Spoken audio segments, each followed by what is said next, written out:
Today's classrooms are rich with diversity. Bringing the students' home and community experiences into the classroom provides the foundation for engaging and culturally responsive instruction. Today, we have 3 teachers with us, all from the early grades who are part of the Early Learners Program, ELP, OECS USAID. And they will be sharing with us their experiences in the classroom.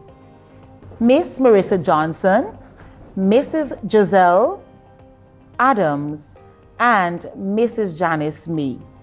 I am your moderator, Miss Nicole Martindale Snag, an early learner teacher.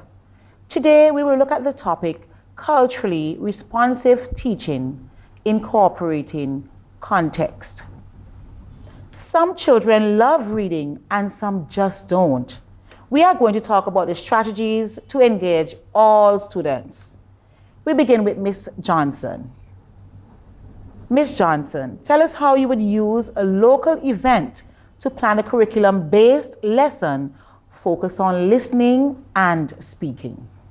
Last year, we chose a coconut as our expository writing topic.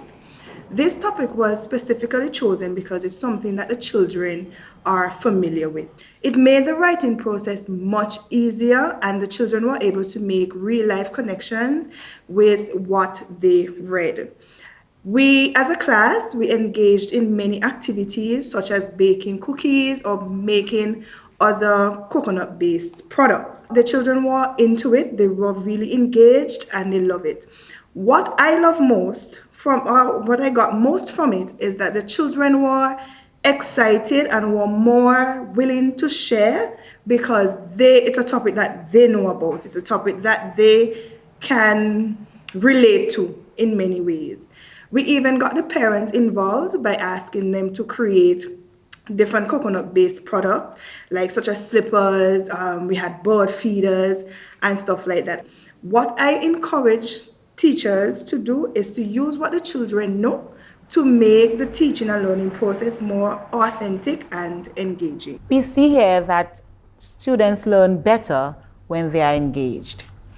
Mrs. Adams, what are your experiences with nonfiction text and making connections? Nonfiction reading is one of the ways in which we can engage students in meaningful learning.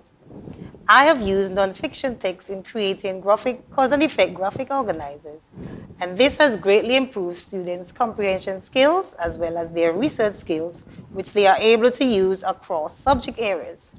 Now, I remember completing one when teaching pollution. After taking students on nature walks and allowing them to use the technology by taking pictures of land, air, and water pollution, it was quite a learning experience and the children had such fun. Now, who say that we are to be stuck inside of a classroom as if it's the only place that learning takes place? We should help our students make meaningful real-world connections. Cleanup of a beach or school or a community environment are some of the ways in which we can do that. You see, when we allow students to read about what's taking place locally, regionally, or even globally, they are able to get a greater picture of issues and see the world from different perspectives. One thing I would like for teachers to go away with is that using authentic situations of what's present in our context is super important for students' learning.